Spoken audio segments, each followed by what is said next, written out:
What's going on, people out there in Zoom land and Facebook land and YouTube land? It is Manhood Mondays. My name is Brother Warren from Peace. Please educate all children equally.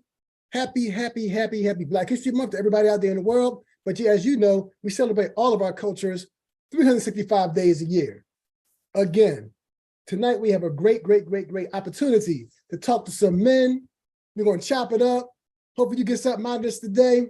Talking about something that we all love near and dear to our hearts, the game of football. But more specifically, we're going to talk about the Black quarterback. This year's Super Bowl is going to feature a great historical moment where we got two Black quarterbacks for the first time in the history of the NFL facing each other in the Super Bowl.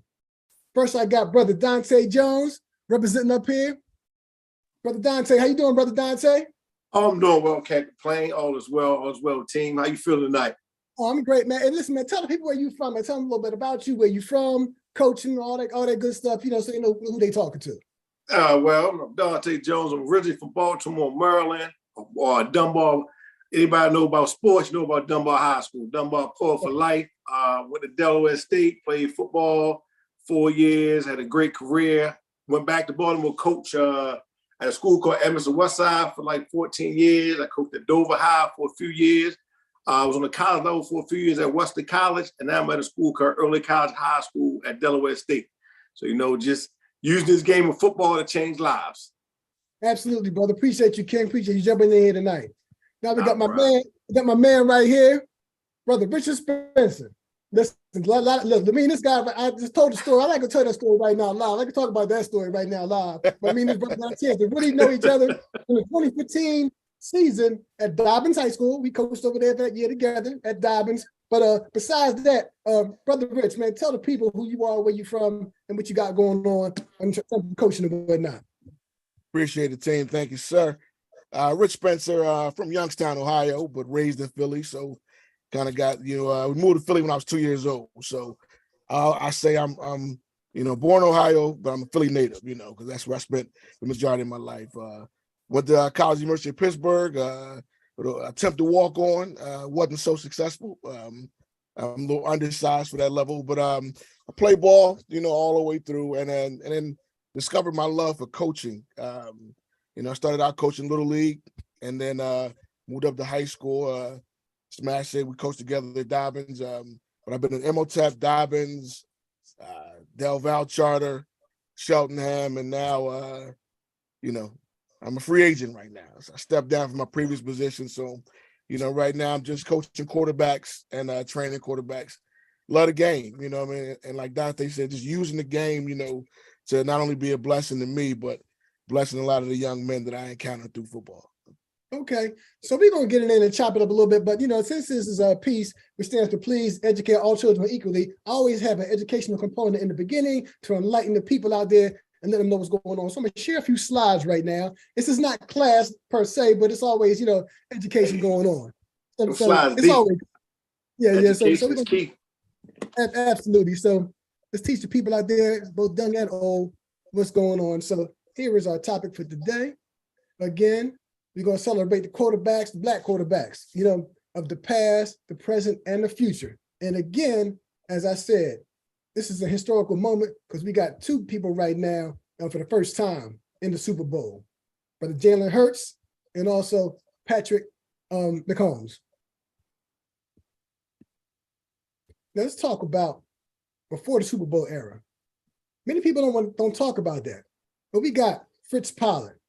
And I'm not going to read all his accolades and whatnot, but here's a guy back in 1915 playing college ball in 1960, right? Actually, as I looked him up, he was a coach at Lincoln University in 1918. I noticed that. I learned that information. More specifically, here's some of the things he did here. He was a single wing quarterback. Now you think about that, single wing tailback. Think about that. What is football looking like right now?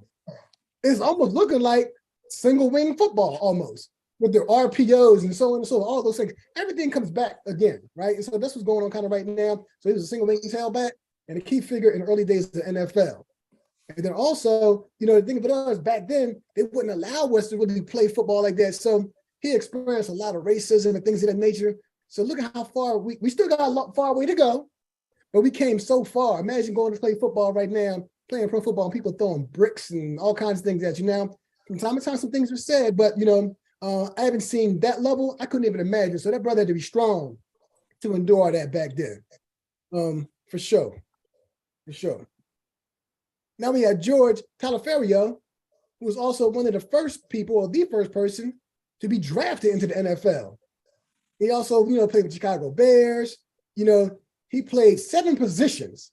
Imagine that. He played single wing, tailback, played quarterback. He played more positions than any player in the NFL. Imagine dudes that can hey, bro, imagine dudes today in the NFL playing 7 positions. I mean, I cannot. No, I cannot. No, I can't. I couldn't imagine that in high school. I mean, I played a couple in high school. I played offense defense. 7? That's a lot. 7? That's a whole lot. He had to be a problem to play 7 positions professionally. So that's too many playbooks. Yeah, absolutely. That's too many positions and playbooks to study. Absolutely. Shout out to that brother right there back in the day for paving the way for all people that we see now today. Yes, sir. So here's some additional guys right here. Black quarterbacks before the Super Bowl era. Fritz Pollard, we talked about George Talaferio, Lillard, Willie Thrower. Please, anybody you do see any name-wise, I'm going to talk about somebody, we can do that too as well. I'm just going through these and we'll get to our conversation. Now, since the Super Bowl era, one of the most notable ones we always talk about is Marlon Oliver Briscoe, who's known as the first starting black quarterback during the Super Bowl era. And actually called him the magician. He held records playing for the Denver Broncos and was drafted in 1968, and they were not even broken until John Elway. Wow. I know. So he held those records for many, many years, but he was the first black quarterback that played during the Super Bowl era. Quiet. That was very stuff like that. It amazes me how quiet they are about things like that. Yeah. So we got to talk about it all. Our journey, our path, and whatnot. Here's just some more names when the black quarterbacks first began. And we just talked about Marlon Briscoe. I know one thing I noticed, Warren Moon was the first black quarterback at many, I think it's 4 teams over there. 4 different teams.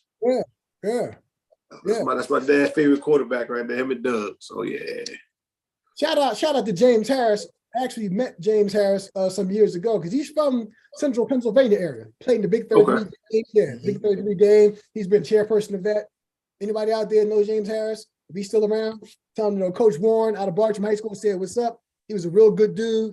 Hope he's still around. Met him years ago. Real good dude. But these are some of the guys right here, number 1 through 16. Slide up a little bit so you can see the next ones, 17 through 32. And think about it, this is the first year that those teams had a black starting quarterback. Yeah, that's amazing. Of all the time. And we can talk about that, how we didn't get a chance to get these opportunities until these years that took place.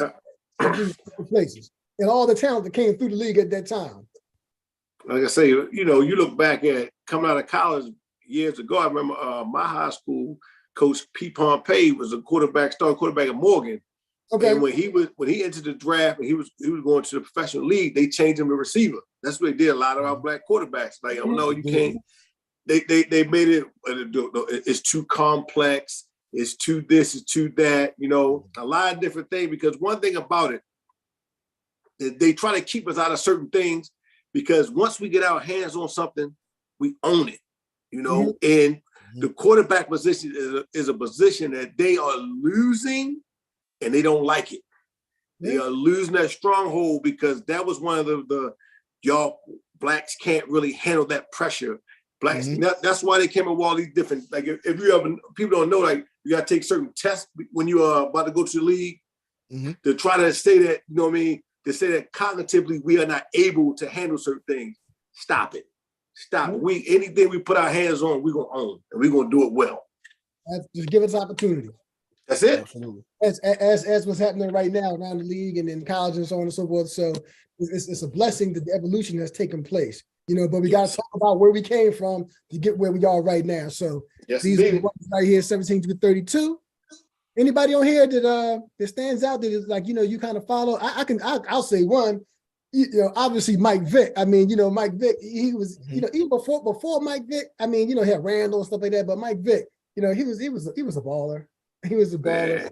And imagine he was playing with the systems they have in place now. He was playing basically in the West Coast offense, making up his own stuff and running around doing his thing. Imagine if they made the plays that they have now or brought that style into the pros at that time. Yeah, with the read option, all that thing. Yeah, Mike Vick or even Randall with that read option and the way they move, man. It is amazing that how they label us we are runners that can throw. Nah, we quarterbacks. We a quarterback that just can run. If you're gonna label it right. Absolutely. So let me move on a little bit to the next slide right here. Here's some other things that happened.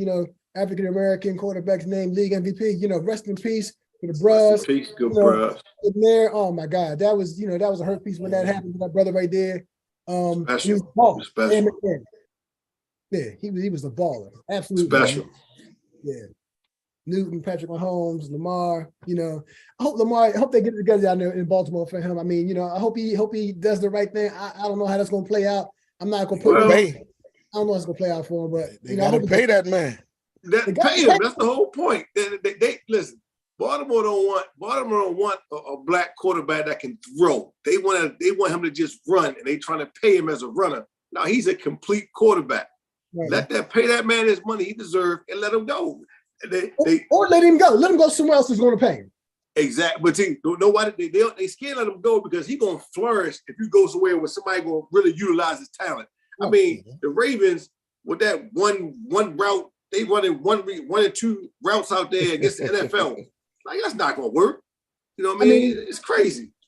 Now check this out. If you put the work in the off season or whatever to get that passing thing right, not saying it's bad, but it can be better. It can definitely be better. It can be better. He's more talented. He's not strong as Jalen Hurts, but he's definitely faster than Jalen Hurts, right? But see, in my opinion. No, this my whole thing with Lamar. And Lamar has thrown from high school through college. He done thrown for 1 million yards. Now all of a sudden he can't throw. No, when you're running one receiver route against in the NFL, so the window to complete a pass is this small, and you say, "Oh, he can't put it on." Look at the routes they running. Yeah. You know what I mean? The playbook was so dumb. The Ravens playbook was so dumb where they wanted to limit. They wanted him to win with his leg. They was not okay with when it was his arm. Yeah, and they need to put some guys on the outside for him, like the Eagles. No receivers. You got no top receivers. How you expect that man to complete passes if you give them garbage receivers and saying you can't throw? No, y'all can't. Y'all not putting nothing around to win. You know what it reminds me of? What's that, bro? Randall Cunningham. It reminds me of when the Eagles had Randall. They had Randall. They would bring him in 3rd and 13, 3rd and 9, and just want him just do whatever. No real receivers. Maybe Mike Quick. That was it. O-line was terrible, and it kind of was just like, go do your thing. Use your athleticism, make a play, and let's see what happens. Until they put the pieces around Jackson, he'll still have, good stats. He'll have highlight reel, plays, but they'll never, get all over the top. You can't win. You can't win. When the best they fired it off the coordinator, so they taking a step in the right direction. I want to see him go to somewhere like Miami, because I don't know if I would like to see him go to Miami. I mean, I don't know if you're a Baltimore fan or not, so with all due respect, I'd like to see him go somewhere like Miami because I think that would be what they need, and he come down that way. Big a spot for Yeah. You put him around somewhere, somebody gonna really utilize his ability. He'll be a league MVP over and over. And he's talented. He's extremely talented. He don't have any weapons. Yeah. Mm-hmm. So this is something that I thought about this weekend. I saw this. I said I had to put this on here. Like I didn't know that the Eagles had the most black. I didn't know that either. I learned it either. Shout out to brother Bert Lawson on here. I don't know if Bert is watching tonight. Bert Lawson had on his page. Oh, I gotta steal that. I need that. And everybody, I shared with people that went out. When I saw this, I knew all of them played for them, but I didn't know the Eagles had the most starting black quarterbacks. So actually, it's 7. We only got 6 on there. The 7th one is Don McPherson, right? Who played at Syracuse University. Yeah. Donnie Mack always gets left off. He didn't play that long, but he had a few years, sort of he was one of those transitional quarterbacks in between moving to the next era. But yeah, Don McPherson was he was around, I think that Rodney Pete era, I think. Right? Yeah. It's a good, hey man, listen, that's a good group. That's a good group. Respect Philly for that. Hell of a group. And here's all the brothers here. That Super Bowl, that Doug Williams was special. That was a special Super Bowl right there. Was it the second quarter? The second quarter when he blew up in the second quarter, third quarter, something like that? Second quarter went off, yeah. He went off. I say that. Go ahead. No, like one thing that Doug at that time, look at that put a lot of fear because it went against everything people wanted to say about us, that we can't handle pressure. We can't win the big one. When he did it, it showed that what we already knew. Like it's no secret that we can do it. But I gotta respect and love for him taking that and getting that job done. I never forget one of the questions. It was an interview years ago. He said that one of the reporters asked him, "So tell me, how long have you been a black quarterback?" Like literally asked him. That was, I forget who it was. You can look it up. Ask him, how long have you been a black quarterback? Like, who asked a question like that? So that's dumb. That's dumb. And here's some pictures of all those guys right there. You know what I was thinking, man? And clearly, we know Steve McNair. He's the bruh. Shout out to all the bruhs out there who make South Opportunity Incorporated. You know what I'm saying? And shout out to Jalen Hurts. They both the bruhs. But I'm wondering, I know Colin Kaepernick's Kappa, and we didn't even talk about Colin yet because he got done dirty. And he just got done dirty. We all know that. We all know that. But I wonder how many black quarterbacks are the bruhs out there? I mean, I'm just curious. Not now, but just in general. That'd be something to find out. You know what I mean? We know it's true for sure. And we know Colin Kaepernick, he's a Kappa, but I was just curious. I'm gonna try to look that up. If anybody knows that or anybody's watching out there on Zoom and want to let us know, hey, check it out and let us know. I ain't doing the research. So I'm gonna stop sharing, man, right now, so we can just chop it up a little bit and talk. You know what I mean? About all that and everything. So what when you think about quarterbacks from the past, what do you think about? Anybody? I mean, me personally, like coming up, like Randall Cunningham was my guy. You couldn't tell me nothing because he did the things I like to see in a quarterback. How he moved, how he made things happen. And he had a cannon, regardless of everything they tried to say. You know what I mean? And we always got to fight through the typical nonsense of the things that they claim we can't do. And it still resonates now. But the best part now is the more you look at NFL, the more you look at college, it is so many black quarterbacks out there. Like they can't deny us. They cannot deny us. We are talented beyond a reasonable doubt, and we can handle whatever. We can do whatever, and we're showing like we're going to continue to take over this game. We might be losing in baseball, but we get it in football. Yeah. And so for me, one of the things that I really enjoy looking at is the progression of how black quarterbacks play. So in the past, it was pretty much we were super athletic, strong arms. Most of the guys, Rodney Pete was kind of but for the most part, strong arms, super athletic. Sure. But as they progress, athleticism again, we still have that. It's natural. It's part of who we are. It's innate. But now we're looking at guys that can be both on the run pocket and pocket passers. So we got guys that can get outside on the perimeter, they can move, they can run for positive yards, or if need be, they can sit back in that pocket and pick you apart. So, in the past where it was just all about athleticism and then make a play with your arm, now we got some guys that sit back there. You let Jalen Hurts sit back in that pocket, and the Eagles got one of the best offensive lines around. He sit back in that pocket. He's going to look 1, 2, 3 off, going to come back to 1. And now it's like, all right, we balling now.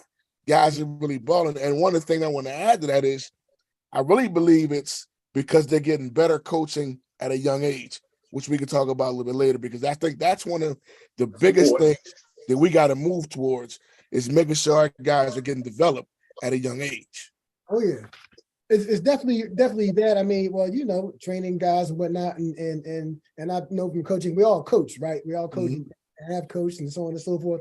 The training is essential. So the parents that are out there, I mean, as I tell my kids, you know, shout out to my kids, you know, from the Delaware Ducks and whatnot. We're working out tomorrow, whatnot, and I think one of them is a quarterback. And so I tell them right now, I say, listen, if you sweat more in peace, you'll bleed less during war. And this is like to a 7th grader, right? And I'm telling them, when he's struggling and whatnot, you know, but listen, if you really want this, if you love this, you gotta start putting that work in now. Absolutely. Get it. You know, now. Absolutely. So, and all these guys that we show in here that we just showed, you know, especially the recent guys, definitely have put that work in. There's others we didn't show that aren't in the Super Bowls, but these guys that win the Super Bowls definitely have put that work in. So, who is your favorite guy from the past? I mean, I know you guys. I see you got your Randall up there, so Randall. I'm assuming so why is he your favorite? Why was he your favorite? Well, obviously, you know, being a Philly guy, growing up watching him play, that was one side of it. But the other side of it is Randall was a good person. You know, Randall was a humble guy, you know what I mean? And he kind of just and they was coming at him. And as you guys can imagine, you know, anybody that knows Philly media, Philly fans, they can be harsh on an athlete. And Randall just took it all in stride. So he not only excelled on the field, but off the field. So he had all the characteristics that you want, you know, a leader that you can look at as a young guy like I was, like I still really, he's doing his thing. You know, he's somebody you could, you know, sort of model, you know, just humility, respectful, you know, man of faith and so forth, you know. So, you know, that's why he was my guy. Yeah, definitely a nice dude. I know, you know, I'm not gonna do too much in the media stuff, media tabloid stuff. But I know remember years ago they said that I guess he had a crush on Whitney Houston, but we know how. Rest in peace to her. Rest in peace to her. So I'm not going to God bless the dead, you know. But we know that she like, you know, some more tougher guy. So, you know, but at that time, you know, that image he was definitely that image, and that was one of the things. Oh, he was clean, you know, clean cut dude and whatnot. I never, as a matter of fact, you know, shout out to all those dudes. Rest in peace to Andre Waters, you know, and all those guys. He's out Philly back in the day, and I see a lot of guys at the club, and I never saw Randall at the club. I see a lot of them other Eagles at the club. Shout out to Jerome Brown, rest in peace, and Keith Jackson, the Bros, and B&E, the Bros, and whatnot. You know, shout out to all those dudes from that era of Eagles. And I used to love going down and hanging out, but he was never there. So he was definitely never there, Randall Cunningham. So that's good for him. So Brother Don said, who's your favorite or quarterback? The funny thing is no different. Like growing up in Baltimore, like that was at the age where I really started playing football, and he was hot, you know, and we used to play football in the street, so we would pick our team, and you know, Randall would I was Randall Cunningham, or you know what I mean, I was on the Eagles, you know what I mean, just because he was a black quarterback, so I gravitated to that. So I mean, playing in the streets on Bond Street, Bond and Biddle, we pick out teams, and you know what I mean. One of our teams was the Eagles. So I mean, he did everything that I like to see. He was athletic, he was strong, he was poised. You know what I mean. He carried himself well. You know what I mean. He was great for us young black kids look up to. So I mean, that's what ran. The other was Warren Moon. I mean, just doing it. You know what I mean. Two of the great ones. I'm gonna get to Warren Moon in a second, but one thing I want to say about Randall, I love when Randall was doing this thing under Buddy Ryan and whatnot, but I really love when I saw him playing out there in Minnesota, like and had Chris Carter, Randy. I mean, that one game when they missed that kick was they missed the kick, right? I think they played Atlanta and Atlanta beat them because they made the field goal or something like that. And it was one of them things. They made the field goal, Atlanta made the field goal. Martin Anderson, I think it was. And then they beat them, and I mean, they was lighting everybody up. They was lighting everybody up. They had Randy Moss, Chris Carter, they was lighting everybody up. They was loaded, yeah. Lost by a field goal. Somebody's going to jump in and let me know. Am I saying that correct? From what I recall, they lost by a field goal or extra point, something like that. They did field goal. Yeah, he was lighting it up, man. While we're still on Randall, I mean, I go back to, and I personally believe that the Ravens gave away a Super Bowl by not continuing to play Randall. The year that Gerback was hurt, Randall came in and won the last 3 or 4 games of the season. The Ravens was rolling. The playoffs come around and they put that Gerback back in there. He might do 3 or 4 picks. And also quoted the card down. And this is one thing, Billy, I'm glad they got rid of. The also coordinator kept calling down every pick, take him out. But once again, it goes back to some of the things we talked about when it comes to Baltimore. They was not okay. They would rather lose with Gerback than went with Randall. And that's my personal opinion because Randall had, we were clicking on all cylinders and they brought that boy back and gave the game away. And you would think because Billick came from Minnesota and brought Randall down there, if I'm correct, right? He came from Minnesota. Yep. And he did well for him over there, so you would think. I remember that now too. I remember that Randall played a few games. Listen, I threw all kinds of stuff on my TV watching that game. And I'm like, after the first pick, I'm like, okay, yeah, let's go. Randall get warmed up. And the second pick, it might have been 3 or 4 picks. They were not like he wasn't it, but you know, it goes back to if y'all watched I just watched the 30 for 30 about the Ravens, which was good. One of Billy's biggest issues was he was an offensive genius on a team that was ran by defense. And he couldn't handle that. Man, and so you brought up another brother, Warren Moon. Talk about Warren Moon and his impact. His impact. Just imagine. First of all, let's talk about how he got done dirty. Just a little bit. We ain't got stress on all the things he was done dirty. Like history has shown that. That's why we got all these things we still got to do. We still try to catch up. But just imagine if he was able to be in the NFL from the very beginning. From the beginning. One thing, he was. Because he was so poised in that pocket. Once again, he was the typical of what they tried to make us be when we're quarterback. We got to be Randall Cunningham-ish. We got to be Mike Vick-ish. We got to be. Now he was elusive, but he stood in that pocket. He delivered. He delivered that rock and like part. I think why they probably made him go to this crazy route is because he wasn't what they were expecting. What they're used to us being runners. They said no. If we let this man go out here and stay in his pocket and do this type of stuff, it's going to make them believe that you can do it without being a super athlete, just being a great quarterback. And that's what he was, a great quarterback. One of the things for me about Warren Moon, obviously as the Bros, we can certainly appreciate that. He pretty much is the embodiment of perseverance. Yeah. To have to be forced to go to the CFL, right? And then not just go up there and ball, records, dominate. You know what I mean? And then a lot of people say, you know what? I'm good on the NFL. I'm gonna just stay up here. I'm running things up here, whatever. I'll do my thing. But he still had that desire to play in the NFL and continue to persevere. And when he got his shot, came to the league and did what he did. You know what I mean? Dominated some more. So he really embodied perseverance. You know what I mean? To go through all those trials and to be pushed and say, you know what? I'm gonna still do it. I'm gonna still do it. And it's interesting when they talk about passing yards. They throw Marino's yards and everybody out there, but they try to forget about Warren Moon yards. But they do talk about him now, saying because the CFL is professional football, when they say professional football passing yards, they put him in the top of the list. But they say NFL, they try to exclude him. So right. But yeah, Warren Moon, man, was tough, man. He was an incredible leader. Like you said, the mental aspect of the game, he understood it. Right, true. Definitely a straight up baller like that. We talked a little bit about Doug Williams, man. Definitely this being the Super Bowl week, and a couple of days ago was the anniversary of him winning the Super Bowl. How did you feel when you saw that?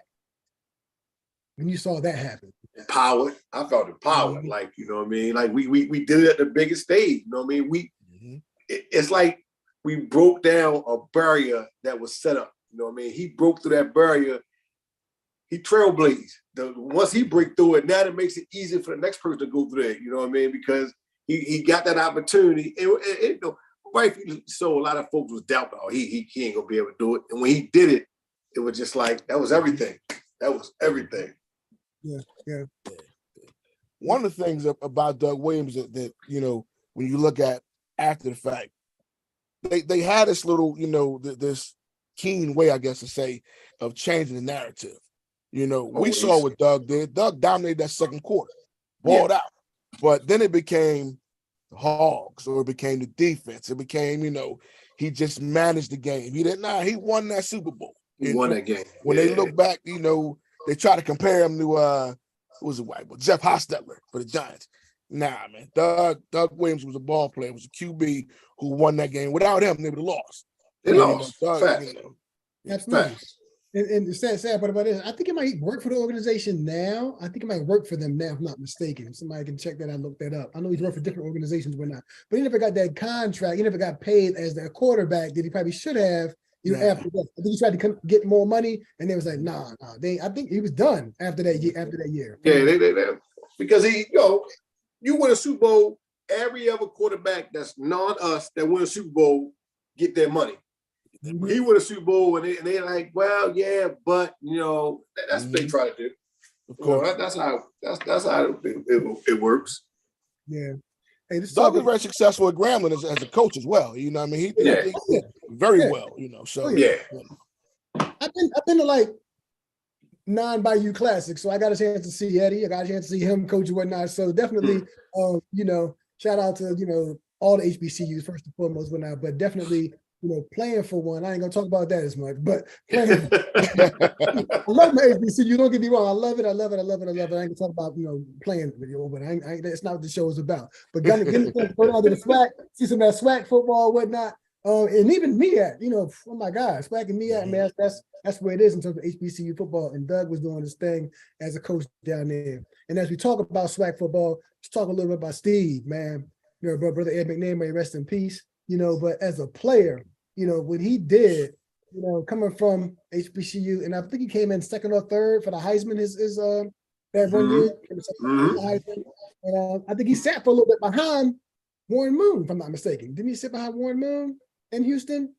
Yeah. Early on, yeah. Early on, and then they plugged him in. And let's talk about, when you saw him, how did that make you feel when you saw him ball out? Well, I mean, for me, coming from an HBCU and being drafted that high at a quarterback position was an awesome feeling, because that just don't happen at that period of time. That didn't happen for us. You know what I mean? You go way back before we were able to go to the PWIs, something different. But now in this era, I mean, how he just dominated, and they try to, he's not this, he's not that. He just kept putting up numbers. Then you get drafted, and it's still a question, oh, well, can he really do it on that level? And he did it on that level, and did it well on that level. So, I mean, like I say, another one of them trailblazers, I mean, being drafted, coming to the league and doing it on and off the field. So, much respect and love to the good brothers. Rest in peace. A couple things about Aaron McNair that stand out to me. Obviously, just on the field, he was incredible. But the one thing that I always look back, even though I wasn't the president, and laugh and smile about is he loved being the president. There's some brothers that play sports or other avenues of life. You don't even know they're brothers. But Aaron McNair, throw a touchdown, he throw him up. He really, and he represented the fact well. Obviously, the way he came to his demise, things like that. But, on the field, he made it known that he loved his college, he loved the ball out, and he represented the Bros, every chance he got, when he celebrated anything, so always stood out. True. It broke my heart when I saw him play. And like I knew that he was right in there in that Super Bowl that he lost, and he threw the pass with a slant, and the ball got tackled on the 1 or 2 yard line or whatnot. I was really rooting for him to win that game. I did enjoy watching the other team. I think it was against what's the guy? Was it Kurt Warner? I think was the other quarterback. Was the Rams? Rams. It would have been Kurt Warner. Yeah. That was a good Super Bowl. Great Super Bowl. I was really rooting for him. You know what I mean? And Eddie to do their thing. You know what I'm saying? But they just came up a little bit short or whatnot. So let's just talk about Donovan just a little bit here. So Donovan, I'm gonna let you go first since you got Cunningham and behind you. So then Donovan, let's talk about Donovan a little bit. Talk about Donovan a little bit. Donovan McNabb is sort of, what I think a lot of times he catches the bad rap, you know what I mean? Because people remember the bad plays, and he had quite a few of them. They don't really remember the great plays as much, sort of like anything, right? A lot of people will point out the bad things you've done and overlook the good things you've done. I think Donovan was a real good quarterback, But sort of what you learn when you hear about some locker room stuff is he really wasn't a great leader from a standpoint of this is my team, my locker room. I'm gonna put this team on my back and let's win. And I think that's probably what sort of caused him to fail the most is because, and as you guys know, from playing, you lose that locker room, it's a wrap. It's a wrap. When the guys start, when there's a division, and some guys are going TO's way, and some guys are going down. You know what I mean? It goes down there, and especially as a quarterback, when you're looked at as the ultimate leader, you can't afford to lose that locker room. You got to, guys got to feel like when we take this field, this is our guy, and we're gonna ride with him. And I think he kind of, he was suspect in a lot of ways in terms of leading that team. Came close.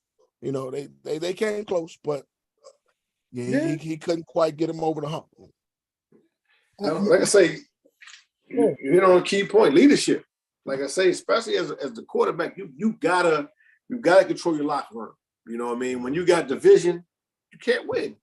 Like I don't you can't win in the division type of split locker room. You know what I mean? And he didn't have I don't think his personality was the type to demand control of the locker room.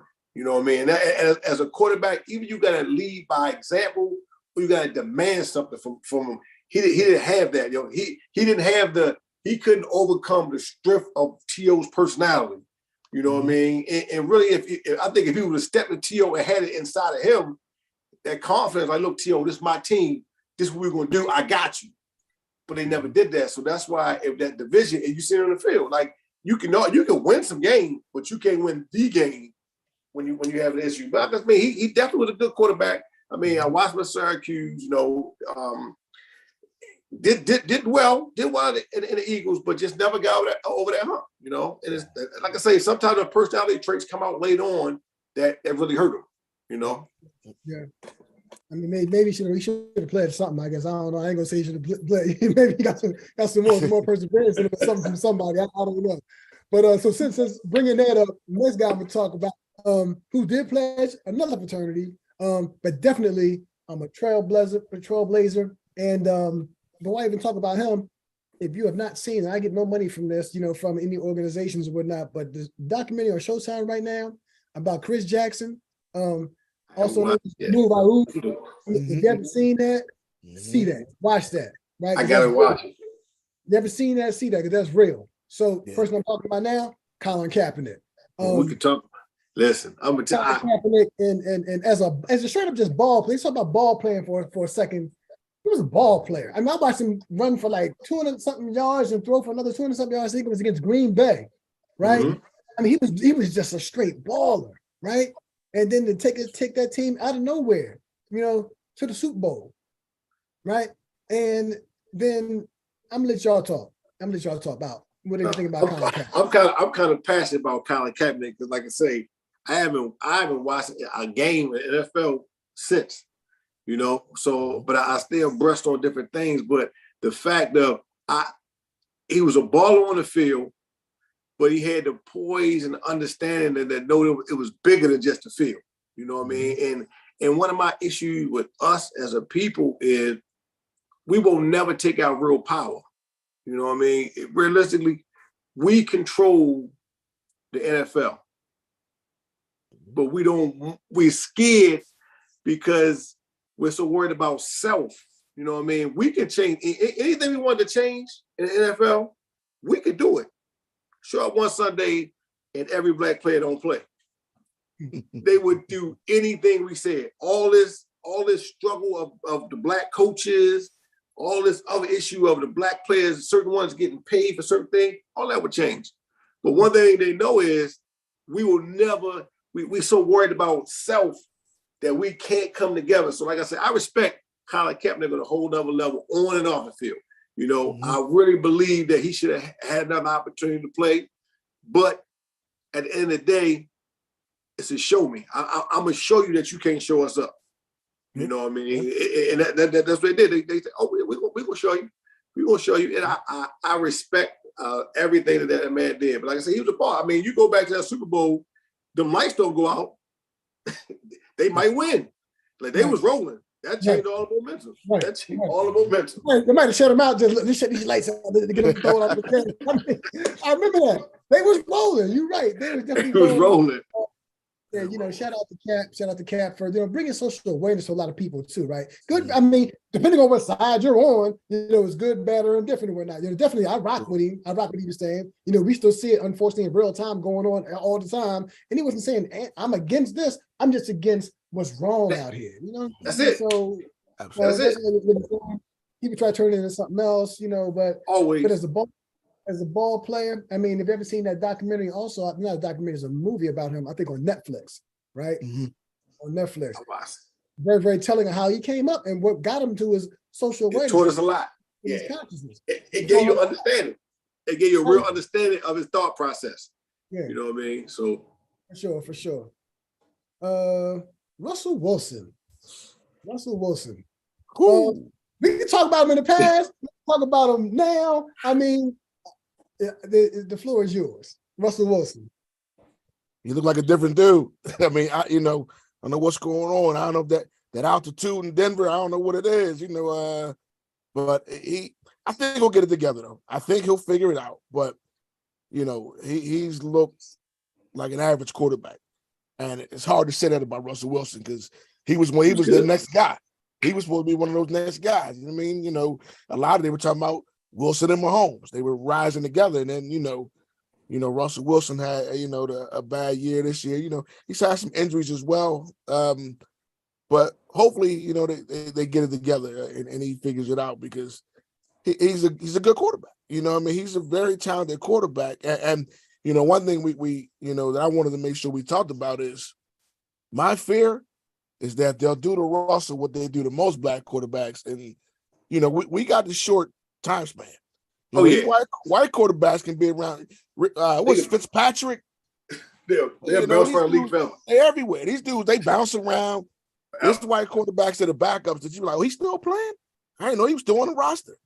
But our guys, our black quarterbacks, you get about 1 or 2 shots, maybe. MVPs is no longer in the league. Yeah, and then it's over, right? So, it's one of the things that I'm hoping that he's only got a couple more years and not perform well, and then they're gonna get him out of there. And then he'll be struggling, So yeah. Now that they got Sean Payton, I was watching on one of the sports channels or whatever, and they were saying, Sean Payton's gonna be essentially gonna coach him up or coach him out. Mm-hmm. You know what I mean? Or coach him up or coach him out. He's gonna give him a shot. He's not Drew Brees. Drew Brees is a ball player. Drew Brees was a ball player. He's not Drew Brees. Yeah. But he's going to approach him. They were saying Sean Payton's going to approach him like he approached Drew, because Drew Brees was coming off a shoulder surgery or something like that when he first got there, and he had to reprove himself. But he's still not that guy. But he is a guy. He's not Drew Brees, but he's still a good guy, good quarterback. Yeah. I think in terms of football, and if he's focusing on football, and I'm not saying that he's not focused on football. He got a a good distraction by his side. I ain't gonna be mad at the brother. He got a good distraction by his side. Let's be honest here. Yeah, true. So I'm not saying that's the reason why, but I mean, I guess I would get it. I mean, but if that's it, if that's your focus now, then maybe leave the game alone. But if you're really about that game, you're gonna have to do less of that. Not saying not be a husband for sure, but definitely be focusing on the ball. You know what I mean? If you're gonna be playing the ball, or just say, listen, if I can't do it, because other things, get out of it. So ball, man. My take on Russell goes back to Seattle. I think they gave away a Super Bowl. Let's be honest, they gave away a Super Bowl, and you go back to that. I don't care as a quarterback. I don't care what play was called in. I got Marshawn Lynch on 2nd and 2. I got 3 downs for him to get 2 yards. Ain't nobody stopping them 3 plays in a row. I don't care. And the crazy part is, they didn't even come in with. Now, if they were to play action to Marshawn Lynch, they might have had 11 people on that defense on Marshawn Lynch. But you straight drop back. You don't even. So like to me, once again, go back to leadership as quarterback, and we all have been through sports or work or whatever. We've all been given something, and that ain't right. I got you. No, I'm gonna go ahead and get this man the ball. Stuck out of that, huh? I think that's part of like that monkey, like I mean that's a hard pill, and maybe that's the phobia. Maybe that's what he's struggling with, because he definitely didn't perform at all this year, not at all. And he only had one more. Like they only allow him to do that one more year, and he gonna be done. Absolutely. And so you talked about somebody a moment ago, and as I look around these backups, these guys I never even heard of before, whatnot, these backups, whatnot, and we talk about Cam Newton. There is no way in hell that Cam Newton, let alone probably couldn't start a couple of games. I don't know if he's that bad. Is he really that bad? Or he could definitely be a backup, getting a backup check. And if he wanted to get a backup check, he can get a backup check. When they want us out, if our level of play does this, they get us out. But all these dudes, their level of play can do this, and they'll still bounce around for year. Our level of play does. It ain't got to go down. It just got to plateau. If it plateau, they try to get us out of here. Once we no longer going this way, they try to get us out of there. The other one, they can sit around for 6 years, 7 years, just bounce like you said from team to team. Oh, I didn't know he was still in the league. Just getting that check. You think about Brady's last year in New England, he was horrible. His last year in New England, he was horrible. But then he, went to Tampa, flipped it around. Our guys don't get that opportunity. We don't even have to have a horrible year. They could just be subpar or not at the high level they're used to, and then out. Cam can still ball. Cam's personality to them leaves a lot to be desired. He's outspoken. He's out, dressed a little outlandish. He does his own thing. But Cam definitely is a quarterback that should still be playing. And I don't even think he should be a backup. He should be a starter. I mean, it's somewhere in the league. He could be playing right now. I totally agree. Baker Mayfield is a starting quarterback right now. Yeah. Tell me Baker Mayfield's better than Cam Newton? Great. Never. Yeah. I'm with you. Yeah. Yeah, just right fit, right talent around him and whatnot. You ain't got to run him in depth. You still spend the ball a little bit. You know what I mean? So, which brings us to now. This upcoming weekend and whatnot, which is going to be a great opportunity. Patrick Mahomes, that boy. Healthy Patrick Mahomes is scary. Let's talk about him first a little bit. He's next on. Let's talk about Patrick Mahomes and what he's able to do. And as a baseball dude, I was never a baseball dude, but him being a baseball dude, he throws that rock like a baseball from whatever. I watched him doing stuff off the left foot, the right foot, over his head, underhand. Drop the arm angle down. Yeah. Anytime. And get it there. He's super talented. Like I say, he's super talented. Like I say, they show a lot of correlation between baseball and quarterbacks, and with arm strength, velocity, and like I say, different angles. Like he's extremely talented, and he's doing it well. Like I say, like you said, that healthy him, it could be it's a tough thing. You know what I mean? But who knows how bad that ankle is? It's kind of go ahead, Dad. Go ahead. It's almost like I feel like we kind of getting robbed a little bit by him not being healthy. Because to see a healthy Patrick Mahomes against that tenacious Eagles defense, that's a good game. That's you know what I mean. Hassan Reddick, man. You know what I mean. The way them guys attack the quarterback. You would love to be able to see that. But how about Mahomes? He won't stand a chance. He won't stand a chance with the Eagles' defensive front and their linebackers. They're just a little bit too aggressive. So I don't even think it's going to be close because he can't deliver like he normally would. You put him out back to healthy with his escapability and the way he can move around. Now it's a different type of game because what Mahomes does that on the football side of things that people don't understand. A lot of people think he puts a lot of stress on your defensive line of linebackers. Yeah, somewhat. He really puts the stress on your DBs because you got to cover for an extended period of time. So, you got guys that are running their route and then you're on them. You locked into them. But now he starts moving around and they go. Kelsey is one of Kelsey will run an out route and then he'll see Mahomes scrambling and break that off to a corner or break it off to a post. You know what I mean? And they change things up a little bit. So now you got to cover a guy man to man sometimes and even in the zone for a real long period of time. And that's hard to do. It is hard to do. And that's why, Mahomes is so dangerous. Being a DB, like I say, that's the hardest thing. Like when you got an elusive quarterback, that makes a DB job so much harder. Because listen, you only can really supposed to be covered for 2 seconds, 3 seconons. But when he gets to scrambling, that's a different ball game. Shout out to my dog. My dog chimed in here. My high school. This is my man, my man, $1,000,000, Kevin DeWalt, chiming in from Cincinnati. I know you a Dallas fan though. I know you you the Dallas fan, but you got season 6 in Cincinnati. I ain't putting you out there, but it's all good though. He said, can he handle the pressure? Can Mahomes handle the pressure or whatnot? I'm sure he can. You know what I mean? He's handled it before in the past, but this weekend, different level of pressure or whatnot. You know what I mean? So different level of pressure or whatnot. So got Patrick Mahomes. I think they're gonna give him some vitamins for his ankle. They're gonna give him some vitamins for his ankle.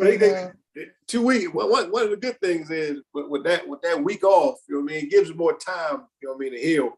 But like I say, I wish, because hurt the bros, I got to respect them. I ain't gonna watch it, I ain't gonna see it, but I respect them for that. But I hate the fact that if Mahomes don't perform well because of his injury, that they're gonna always try to question. That'll be a reason why Hurts only won because Hurts won because he had a great year. He put up, he did his job all year long. It's a team sport, first of all, a team sport. They were saying that tonight, and they were saying that about him tonight. Said, well, they beat San Francisco, but San Francisco had all 3 of their quarterbacks, all 4 of their quarterbacks knocked out. So it wasn't a fair. Listen, that's part of the game. Part of the game. He came back with a shoulder that wasn't fully healed and had to play, and he's still doing this thing. They ain't saying how bad it is. They don't do that. You know what I mean? But he still had to play injured himself in his throwing shoulder. So, but Patrick Mahomes, he's different. He's definitely different. Which brings us to the bruh, Jalen Hurts, man. I really, enjoy watching that brother do his thing. And not so much just, on the field, how he speaks, right? And how he presents himself in the community. And then you watch interviews with his father, and every interview, he always has, he's so, at 24 years old, he's extremely, extremely grounded and mature. Been through a lot. Yeah, absolutely. Talk about him a little bit, like when you see this brother here, on the field, off the field, whatever. I go back to when that national championship game at Alabama, when they sat him down, his demeanor in that game, I know I couldn't have done that. Meaning, you sit me down, I couldn't been the cheerleader. I couldn't have been, I just know my mentality. So for him to handle it, and not only do it that game, that next season, being social support of the tour and doing all like that, his chemical makeup is different. I love that. You know what I mean? Because he did something that I don't think many folks could have done. And then he transfers and he balls out again. He gets to the league and all these questions. All he kept doing is you question him, he proved you wrong. You question him, he proved you wrong. And this next step is another step. They've been questioning him, prove him wrong. Respect that guy. Yeah. I don't really got much to add to that, man. He's a humble young dude, man. He's one of the people that you root for because he's just, the way he carries himself. Like, you know what I mean? Yeah. He hears all the talk, you know what I mean? And he stays focused. He stays locked in, you know what I mean? Tunnel vision, like, I'm good. I got a goal. And until we accomplish this goal, then ain't nothing really to talk about, Let's go get this last one. Yeah, absolutely. Let me see if we got something else on here. Let me see.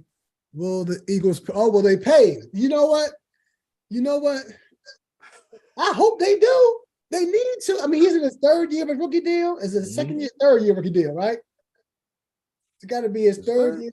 I think it's his 3rd. This is his 3rd season. I think it came the 1st year, and then he started last year because COVID was his 1st year, that 1st season, right? Okay, yeah, this 3rd then, yeah. So it's time to re-up. If they win it, come on. They showed a list of all the dudes making 40, 50 million. Ain't none of them in the Super Bowl.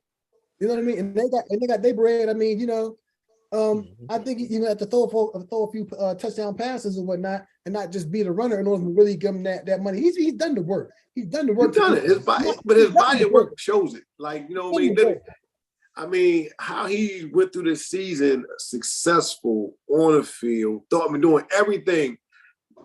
Right now, they're trying to find reasons to not pay him. You know what I mean? And that's how come when it comes to us, they always trying to find reasons to not pay him.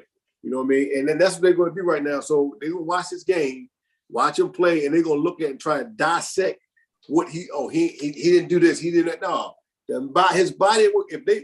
If they win a Super Bowl, his body work have shown he deserved every penny. So here's the thing, right? Extending that question. Since Deshaun Watson, I'm not going to get into all what these, whatever, what I mean, all the other stuff. But since Deshaun Watson got his bread, right? Deshaun Watson hasn't been this far, right? Does he deserve that kind of money? I mean, who deserves it? I mean, I think get whatever money you can get. First of all, get all the money you can get. Somebody going to pay you. Will they give him that kind of money, guarantee money and whatnot? Will they say he's worth that much? I mean, but what's Deshaun to get? And he's not a Super Bowl quarterback, but compared to that salary and compared to what like Mahomes is getting in, and all of they need to get definitely raise that. He need his money. He need to get it. And the thing is, I hope it don't go through like all this Lamar went through, like when they don't want to pay. Listen, if you take Jalen and you change his color and you do the body of everything he's done, ain't no question about him getting his money. We didn't even have this conversation. You know what I mean? What's the boy's name they had? Carson Wentz. I mean, he got paid. What'd he do? He didn't even get a Super Bowl. It's no conversation. We didn't even have this talk. About that dude. I don't want to talk about that dude. Him, but I'm just saying, if they pay him, it's true. I think he'll get his bread though. I think they're gonna pay him. Yeah, I hope so. They'll probably lose a couple of defensive players though. They may lose Hassan Reddick. They may lose some guys on the defensive side, but I think Jalen will get his money. Yeah, like I say, it shouldn't even be a discussion though. We shouldn't even have to have a discussion about if he gonna get his money. That shouldn't even be a topic. And shout out to him and his team because number one, he got a whole female team. He has a whole female. I've seen that. Shout out to those deltas out there, right? Soror, this is an agent, and then he has some other sisters that's on his team, and he got a couple Caucasian ladies on his team. So he got women, minorities, and then also giving them opportunity. Right? Respect. The whole team is female. So what they say, behind every man, especially behind these strong black men, there's some strong women. And so we got a team out women doing this thing. So shout out to all the sisters out there, black sisters, white sisters, brown sisters, all the sisters out there supporting that man right there on his team. So we talked about the past, the present. What's up with the future? And when I say this, at some point in time, and I always say this, I say this all the time about sports, and I truly believe this. I wish sports, we talked about it a little before we got on, I wish the sports or the world was like sports, the purity of sports. The world was like the purity of sports, or the world was like the purity of music. We wouldn't talk about race. Just keep it real. Like race is just a social construct that was started to for racism and superiority and so on and so forth. Separate the people. All that kind of stuff, right? Yeah. So at some point in time, I would love to have the conversations about just people, not have to talk about black or white and all that. Unfortunately, we come into a society where that was established, but not. I would love to get to a point in time in life where we're not talking about, all right, now we got the black quarterbacks doing the thing, but it is what it is right now at this point. So, but the future of quarterbacks, the future of quarterbacks from the African diaspora, black and brown and whatnot. What do you think that will be based on what we're doing right now, in your humble opinion? To me, it's like we're taking over the sport in every aspect. If you go back 15, 20 years ago, we were the running backs, the defensive backs, the wide receivers, defensive linemen.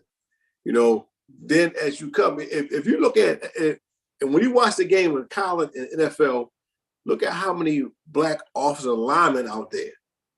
At one point in time, you ain't see a whole bunch. But you look right now, you look at the offensive line, and go look at even the major colleges, Georgia, Bama, all up. It's a lot of black offensive linemen. When you go across this high school and this college, it's a lot of black quarterbacks. Like I say, we can do it. Like I said, we're gifted enough that we can do anything. And I just see that us just continuing. This is no longer, we'll be no longer labeled the athletic quarterback. No, we're a quarterback. That's what we do. We sling this rock and we score. Yeah, listen, since you brought up offensive lineman from the African diaspora, shout out to my nephew, Big Walter Rouse, 4-year starter at Stanford University, walked in, got ahead of him, got hurt his freshman year, very first game, and he plugged him in. He started off 4 years, and now he just committed to Oklahoma for his grad year. Going to do next year Oh, grad. that's the stuff. Oklahoma, Nice. left tackle, whatnot. Shout out to Respect. Walter Rouse. And shout out to Walter Rouse, my nephew out there doing this thing, doing big things. So, great, Rich, you were saying something? Yeah, so for me, I guess the thing that I look at is our impact on the position. You know, as you know, black quarterbacks, our impact on the position is, you know, I think in a few years there will no longer be a quote unquote prototype pocket passer. You know, now what you hear about most of the top QBs, whether black or white, is he a dual threat QB? That's what they want to know. You know, even when you look at Arch Manning can move out that pocket. He gets some rushing yards. So I think that's one of the biggest contributions is changing the way the position is played now. Now you don't have to just stand back there, you know, because you really don't have the luxury to. The way the game is now, the way defensive linemen are, you know, stronger, faster, you know what I mean? You know, offensive linemen to me have always been a disadvantage.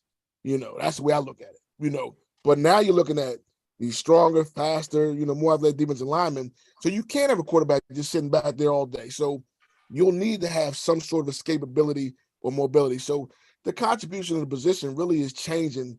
And now you're looking at probably in 5 years, the terminology dual threat won't even be a thing because everybody will be a dual threat. Everybody be dual threat. Now, you know, and even for myself as a quarterback trainer, you know, when I start working with quarterbacks, even at a young age, they all want to go, they want to do the ladder work. They want to do the pocket. They want to do all the footwork drills to make sure they have that elusiveness and be able to not just drop back in the pocket, but when the pocket breaks down, they need to be able to move the pocket. So, you know, in the next few years, I think it's really going to be a shift where no matter who it is, black, white, you know what I mean? You know, Samoan, you know, all QBs are gonna, you know, be, you know, dual threat QBs. Yeah. I agree. I strongly agree with that, team. Strongly agree with that. Yeah, so we've been on for about an hour now, whatnot. I mean, you can talk all night about football. Definitely, you know, I'm not gonna take up all too much more of your time.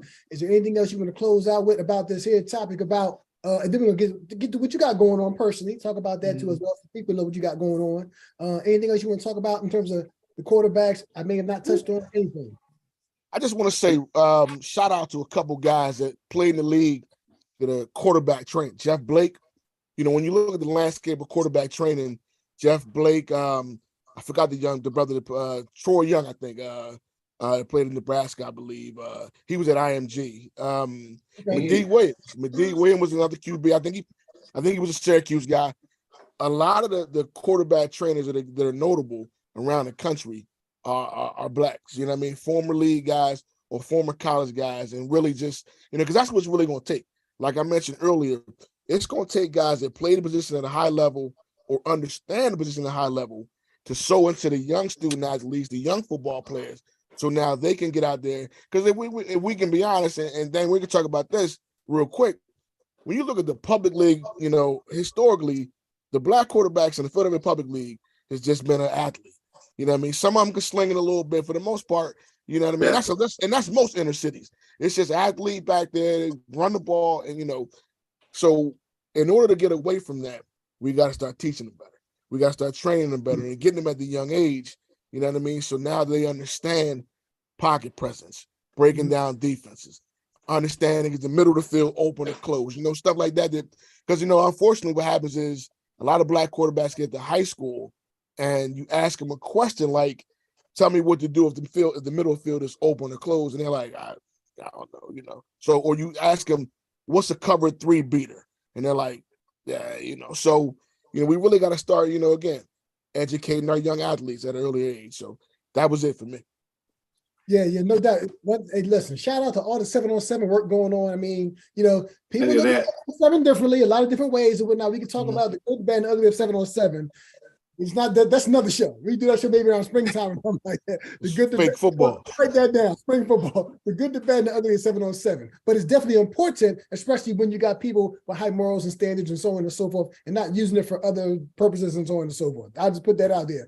However, it definitely has value to it. it definitely is value to it. And does. I don't consider I was a head coach, as you know, but I was never what I would call a quarterback trainer. But I definitely trained the quarterbacks through my system and got them work at 707s, and it definitely improved their skills. And shout out to my quarterback. He went to Barcelona and went to play a little D2 ball over at Lincoln University, and literally went over there and started. Because of that, because of the 7-on-7 work that we used to do, traveling around Pennsylvania area and whatnot. So shout out to those coaches doing that work. Shout out to the guys over at Tech. Shout out to the girls over at Prep. All the different places doing their thing. Shout out to the guys at Cheltenham. Shout out to everybody doing their thing. Everybody doing their thing all up there in Pennsylvania and whatnot. And shout out to you, brother Dante, doing what you're working right now with your kids down there at Dell State High School. Whatnot. Did I say it correct? Did I say it? Yeah. Early college high school. That was the high school. That works. That works. Yeah. So what else you got to add to that, Brother Dante? I mean, I like to say we got to continue to just keep paving this path for our youth. You know what I mean? The kids got to continue to see us doing great things at high level. And those of us who are at high levels got to always be touchable. You know what I mean? You got to be relatable to these youth. Like one of the biggest things is if they can't relate to us, then it's hard to dream about being certain things. When you seen certain players that you can relate to, you more inclined to work hard. You want to be that. You know what I mean? So as we climb this ladder, no matter what it is, in coaching, playing, education, we still got to be relatable to this youth to keep opening their minds up to want to go that path. And another thing, shout out to my guy John Thomason, who had quarterback equalizer. It's a program coming out that he teaches you everything you was talking about cover 3 beaters. It's a game system that breaks down everything about the quarterback position. Wow. It's coming out real soon. John Thomas, it's an awesome program. Stay tuned. It's going to open the minds up to a lot of these kids. So now, our kids going to play video games anyway. Why not play something that's actually going to help them on the field compared to just playing Madden that do nothing for them? Okay. So it's like a simulation, like a simulate. Yep. Where everything is timed. Like for instance, like you'll have it'll show you a defense, and you'll have a certain amount of time to break down what the coverage is and to run your play. And so just like being a quarterback, we drop back. We don't have all day to read, so everything is time. You know what I mean? So it prepares the mind to really play that position. Okay. Oh, nice. So this here in this segment right here, just talk about anything you got going on personally, what the world needs to know about you, your business, whatever you got, to share that to the world. Oh, well, me right now, just still changing them youth mind through the sports. You know what I mean? I have my detailing business, Team 6 Power Detailing. Talk about that detail. I see them cars, baby. I see them. I can't wait till the summertime. We out here getting it. Out here getting it. Going through COVID, I came up with a business plan. Me and my wife, and just been rolling ever since. So we're making people fall back a little bit, rides again. And we mobile. We here, there, and everywhere. So we getting it done. Yes, sir. So you mobile? The mobile joint? Okay. Yep. Okay. Mobile as well. Yep. Oh, that's what's up. Middletown. I mean, come on. That's no way. That's no way. What's going on with you, Rich? So coaching wise, like I said, I stepped down from my previous coaching position. Couple options. You know what I mean? I'm weighing a couple of things, see if my next move is going to be back in the booth or on the sideline. But right now, my primary focus is these businesses. You know what I mean? So Forum K LLC, Forum K Group is my small business consulting firm, and then of course I got TGW Apparel and Marketing, where this is one of my shirts, Chasing Greatness. So I got a clothing line, and then I'm always going to continue to work with young people. So RS Fitness Quarterback Training Academy, continue to work with. I got a couple young guys I'm working with right now, a couple high school guys. So really just like I said, the important thing for me is always to stay connected to the game. You know what I mean? And always continue to lift as I climb, and help out some young student athletes. So that's it. I want to say one more thing. I'll give a shout out to my daughter. She plays lacrosse at Syracuse University. Nice. Freshman doing that thing. You know what I mean? Nice. So I'm proud. I'm proud of all the stuff she's doing. Bless. Yeah, I saw it. We shouting out daughters. I'm gonna shout out mine. Shout out Maya Bright doing the thing up there. Episcopal Academy, one of the top ranked, soccer players in the area, whatnot. Let's go. Made first team all league as a sophomore, doing her thing. You know what I'm saying? And I can't talk because you're only sophomore. I can't say other stuff. You know what I mean? However, You know, people got eyes. I'm gonna say it like that. The eyes All is right, well, my turn. Let me go and shout out my youngest, Rory Spencer. She's actually a senior down at Okay. VCU. And yeah, you believe that, man? She's already a senior, so Ah, she's down there doing her thing. Freshman year, she was third in the 810 and the 60, and she also medaled in the 200. She took a little good time stuff. off from track. So as you guys know, the college student athlete grind is a lot. So she's thinking about going back, as a graduate and finish up her last couple years eligibility. So she's training again. Let's go. Ready to get back on that track, so. nice. Let's go. Nice. I'm going to share this one little thing right here, just, talk about, different business things and whatnot. So as obviously tonight, we're sponsored by P.E.A.C.E. Please educate all children equally. And some of the merch that I have right there, EQ over IQ equals a better you all day. I mean, you can't, do anything out in this world unless you have a high emotional quotient. Anybody out there that want to learn more about what P.E.A.C.E. is doing, just, scan that QR code right there and take it to my website and whatnot, professional developments, workshops, things like this, will come to you. And also, do it virtually as well. So shout out to the organization and everybody that's supported us so far to this day, man. So I just wanted to share that real quick. And pretty much, man, that's it, man. This conversation has been great and awesome and whatnot. I hope the people out there got something from it in the beginning of it. Make sure that the kids learn about the history, right, of the Black quarterback in professional sports, because it didn't just automatically show up and would it be what it is today. There was a path, right? There was a foundation. There was a history of our people and everything. So, brothers, please stay on. To everybody out there in the world, man, Zoom land, Facebook land, YouTube land, we appreciate you coming out tonight. Thank you for coming out. God bless you all. Good night. Peace.